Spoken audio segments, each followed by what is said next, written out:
Week 2 on our journey through A Shepherd's Look at Psalm 23. Awesome book, and glad to have you guys along with us. This week we're looking at chapters 3 and 4, and last week we were talking about the idea that we got to learn to be content in the Father's presence. So important. We know who He is, know who we are, and that we just can rest in His presence because He is good.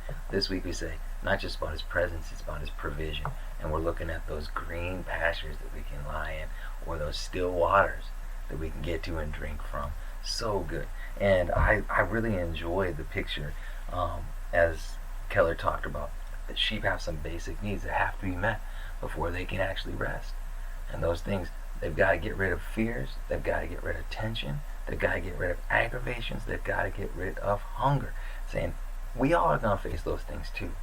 And the way we get rid of them is we keep that prayer line open to God, and we learn to talk. We learn to talk. We learn to talk. Even if we think God's gone, He's not gone. He's close. We are the sheep. He is the shepherd. We can trust Him. He'll be there. Keep talking. Express your need to God. And as you do that, expressing your need, expressing your dependence, He will give you rest. Other thing though, that idea of the spiritual water. Yeah, we all need to drink. And spiritually, it's to drink from Jesus. He's the only one that can really satisfy us. And so the scriptures say this: you got to come to Jesus, learn to be with Jesus, and He will satisfy you. Problem is, man, Keller mentions this concept of the perverse sheep, the depraved sheep, that we will have a temptation to want to drink from all other kinds of sources that will not satisfy.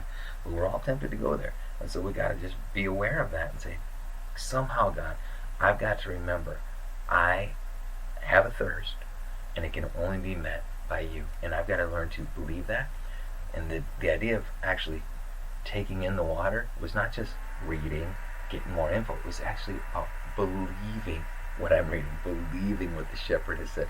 As I believe, I'm taking in that spiritual water, and my thirst will be satisfied. Stay on the journey, guys. I hope you're enjoying this. We got a long way to go. It's so good, and it's refreshing. It's going to be leading us to that June 26th event, where we're going to talk about what it means that not only do we have a table, but we have a boat that the Father's going to take us on. Have a great week. God bless you.